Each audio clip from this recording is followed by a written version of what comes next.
Chill.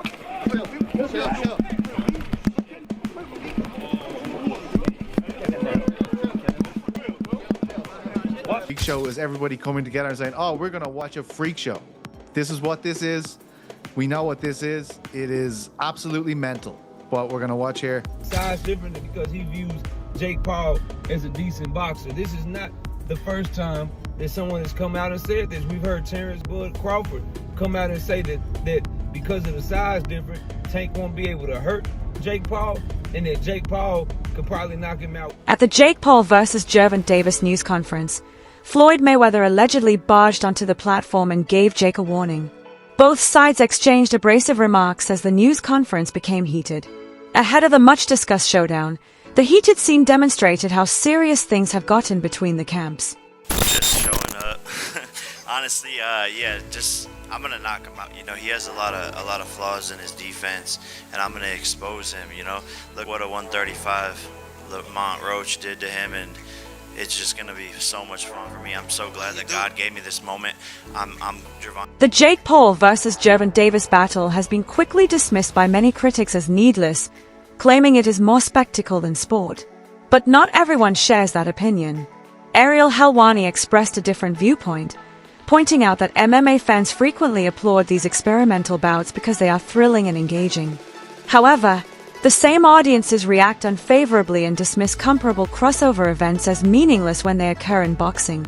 According to Helwani, this response reveals a disparity in treatment between the two combat sports. Even though the bout doesn't adhere to conventional boxing values, he finds it to be quite entertaining. Sure, it'll be a little bit closer, maybe 200 to 150, how much bigger can it get? Why would that be somewhat celebrated in MMA, but in boxing it isn't? Do you know what I mean, Pete? In MMA, like, we sort of love the freak shows, but in boxing they don't. Why do you think that is? What is that? Look, there's no doubt about that. But I will say, you agree, right, or no? Yeah. Like, the idea of the MMA freak show is everybody coming together and saying, "Oh, we're gonna watch a freak show. This is what this is. We know what this is. It is absolutely mental.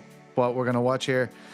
I think where people get annoyed with Jake is, like, you know, farmer of all time. I saw his tweet and I was like, reading it, you know what I mean? And I was like, well, this is exactly what he fucking wants me to do. You know, like, this is every time I'm doing this, this is ridiculous. As long as, like, you know, why do I like an MMA freak show? Why would I watch Eddie Hall in an MMA fight against Dylan Dennis? I'd be like, this is fucking ridiculous and I have to watch it.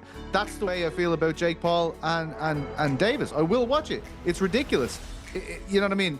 It's all of us getting together to go to the circus for the evening. I think the reason why there's pushback against it when Jake does it is because Jake, and obviously tactfully, is going like, what are you talking about? This guy's a world champion. I took out Mike Tyson. He's a world champion. And then I'm going to take out Canelo and stuff like this. Like, he's winding us up. He's not agreeing to the stipulation that we're all agreeing on, which is, this is a freak show. This is absolutely mental. As long as we can agree with that, we can all enjoy it collectively. But do you not think he does agree to that? Do you not think he knows what this is? No, Regarding the Jake Paul versus Gervonta Davis bout, Floyd Mayweather stated that although the Paul brothers are doing things that people don't understand and allowing them to do as they like, Jake's abilities haven't been put to the test yet. Jake has never fought someone who embodies what good boxers stand for in the ring, someone with actual experience and exceptional boxing skills. However, as I already stated, they are skilled at what they do. Both brothers, Logan and Jake, are doing what they have to do because they know what they're doing. I am unable to knock them. Fans and boxing experts are divided on Gervonta Davis and Jake Paul's impending fight. Many people believe that this fight is inappropriate and doesn't reflect the essence of professional boxing. Fans who have followed Davis's path throughout his early days have responded strongly to the events. For a boxer renowned for his spectacular knockouts and commitment to the sport, many view this fight as a step backward. Not only is Jake Paul's history as a YouTuber criticized, but the notion that someone like Davis might ever consider such an exhibition is also criticized. People think that Tank ain't gonna knock out. That's exactly how it's gonna go. Jake Paul will go in that ring thinking he has the upper hand, he has the reach, he has her confident. Yeah, he might stun Tank a little bit, but I'm gonna tell you, he gonna underestimate Tank. That's exactly what's about to happen. He's gonna underestimate him and his size, and he gonna get crushed. Paul's boxing career. I think that Jake Paul, when you sit here and think about it, the people he fought, I'm not saying they wasn't real fighters, but They just not no Tank Davis. Buddy, I'm telling you, I don't think this is scripted. I think, yes, this is for money, but I think it's like, hey, at your own cost, go in that ring. Y'all know the weight difference. What's gonna happen is what's gonna happen at the end of the day. I think Tank really go, hey, drop him. He ain't gonna understand. Jake Paul ain't gonna understand how, but he's about to see it. And on some real stuff, I think Tank setting Jake Paul up. I remember when Jake Paul went up against Tyson, he said, you need to fight me. Like, I want to get in the ring with Jake Paul. He disrespected the boxing world. And, you know, Tank really messed with Tyson. I think he setting him up, bro. Mark my words. I think he's like, yeah, come in the ring, boy. We're going to do a friendly, you know what I'm saying? You know, a match or whatever. We're going to get this money up. He about to embarrass. I think the boxing world's sweet. He think it's sweet. He think they about to keep taking it easy on him with these fights. All right, I bet you. How much y'all want to bet? Tank is setting him up. He's going to literally do him so bad. Just to make an example out. Fans find it difficult to take this fight seriously because it is surrounded by odd occurrences. Shakur Stevenson, who recently gained attention after rumors circulated that he sparred with Jake Paul, is one of them. A lot of his fans turned against him, saying he was endorsing something they already didn't like. Shakur, however, retorted that he finds motivation in the hate and is unaffected by it. His composed response demonstrates his professional maturity. Nevertheless, it is clear how contentious this fight has gotten that even unconnected boxers are being brought into the debate. Drama and social media chatter appear to be more important to people than the event's actual athletic significance. When Turkey was doing all that, like, I don't want no boring fights, he came out with a Tom and Jerry hat. And then he fought in a style that is not sustainable for him. And it's not, again, for me, it's not sustainable because fighting like that, if you do that with the wrong one, you'll lose. If you fight how you fight, okay, it's going to be harder to win. But you're putting your own self on the chopping block, trying to appease the crowd or not be Tom and Jerry. It's not sustainable. And even in the Zepeda fight, he got rocked back with a jab and fell into the ropes like that. So you could say I wasn't hurt and all that, but it's still a bad look. It's a bad look. People always talk about Tank knee hair grease thing, but what about Shakur getting rocked into the ropes from a Zepeda jab? Even if you were off balance, you're supposed to be light years ahead of Zepeda skillfully. So to me, it still looks really bad. Like, I've watched 50 fights from Floyd Mayweather, and he's fighting way better than Zepeda level. And Canelo and these guys, they're not punching him into the ropes and he's staggering back. The optics of it look bad.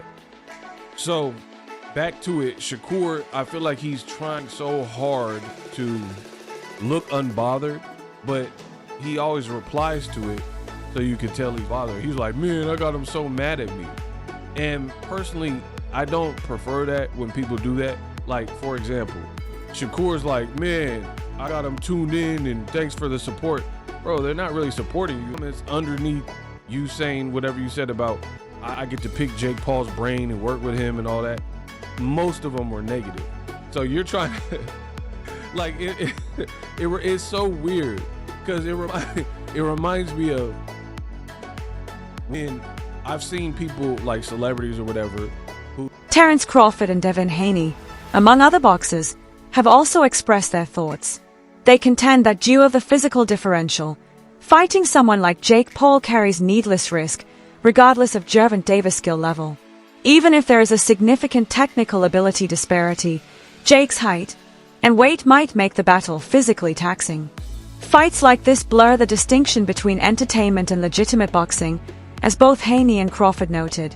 Their remarks are in line with the views of many traditional boxing fans, who believe that the sport should continue to be meaningful and competitive rather than merely a show or a financial venture. So we view Jake Paul as a decent boxer. This is not the first time that someone has come out and said this. We've heard Terrence Bud Crawford come out and say that because of the size difference, Tank won't be able to hurt Jake Paul, and that Jake Paul could probably knock him out with one punch. We've seen Shakur Stevenson's words say that this is a clown show, that this is a disgrace to boxing, that it's something that he doesn't want to be a part of, but then do everything he can to be a part of it by turning from 2-division, 3-division world champion, former unified champion, and turning himself from that. Keith Thurman, a former world champion, provided a more impartial viewpoint.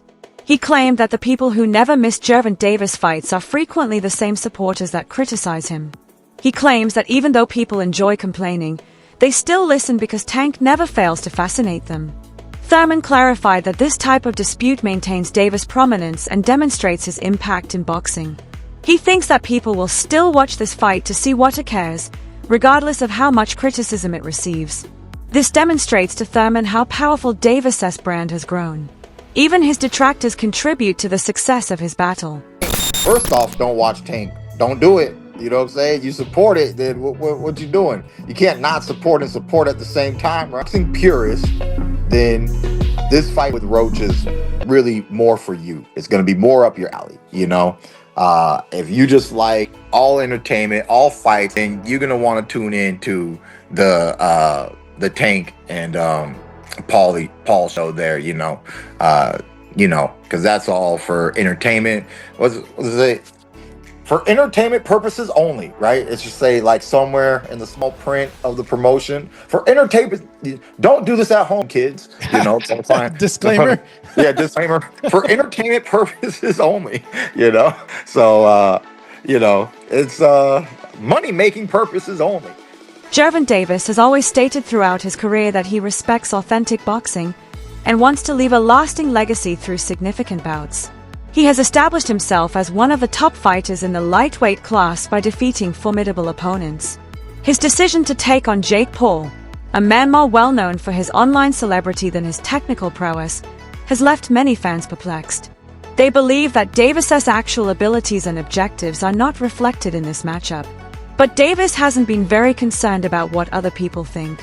His apparent self-centeredness raises the possibility that this battle is being fought more for money or personal gain than for legacy. The problem with boxing, Tank Davis is. Jake Paul's doing exactly what he's supposed to do. He's a Disney Channel kid, YouTube star, turned boxer. Of course, he's gonna make these stupid spectacle matchups. He doesn't care about his career, his legacy, or the sport. Meanwhile, we have Tank Davis, the heir apparent to Floyd Mayweather and Adrian Broner, who has real talent. And if he was actually consistent in the ring and was willing to get in with some of the best fighters in the world, he could be top 3 pound for pound best fighters in the sport.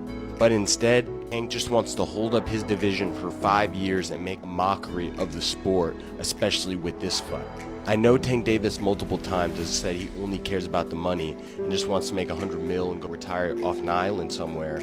But that's bad for the sport, especially coming from one of our sport's biggest superstars. Look at guys like Naoya Inoue, Alexander Usyk, Terrence Crawford.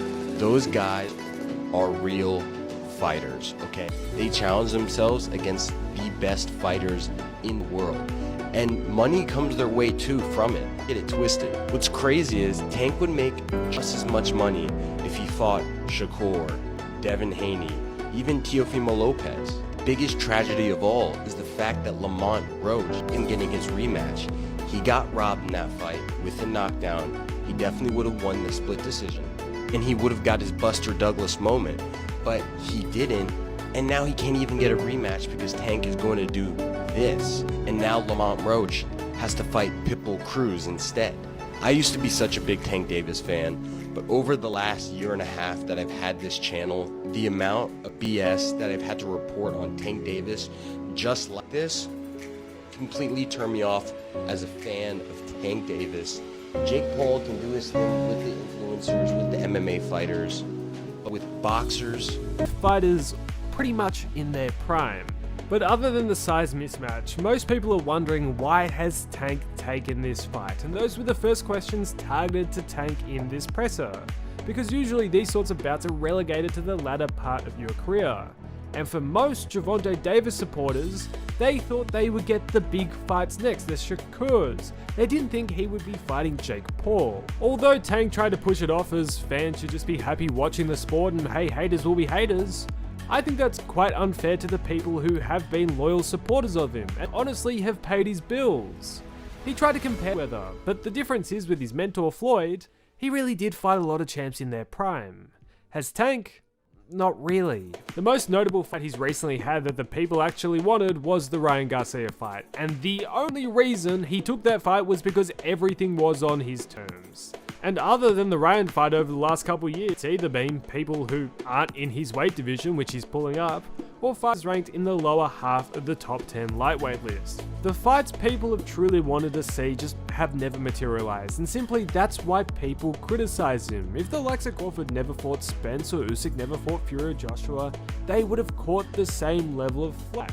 The reason why fighters like them are applauded is because generally they take on whatever challenge is in front of them. Tank instead, his whole career has bobbed and weaved around the most significant challenges that the battle is being fought more for money or personal gain than for legacy.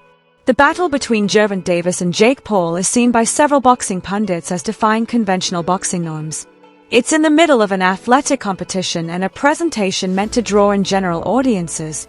These kinds of fights, which frequently combine sport and entertainment, have increased in frequency in recent years. While some fans find the spectacle entertaining, others are concerned that it compromises the integrity of sports. Jake and Davis are both still involved in their separate occupations, which is the primary reason why their fight feels out of the ordinary. Exhibition bouts typically feature retired fighters or entertainers rather than two athletes who are actively competing. Calvin Ford, Gervonta Davis' veteran trainer, believes that despite the size difference, the fight with Jake Paul is realistic. Having trained Davis since his teens, Ford says Tank often beats bigger opponents with speed, agility, and timing. His confident Davis' ring IQ and power can overcome Jake's size and reach. Experts agree that Davis' skill and experience give him the edge, even against a naturally larger fighter. While Jake relies on strength and simple combinations, Davis uses defense, movement, and precision. The matchup remains unpredictable. One fighter brings power, the other pure technique, making this clash both risky and exciting as fight night approaches. That's how I look at it, you know.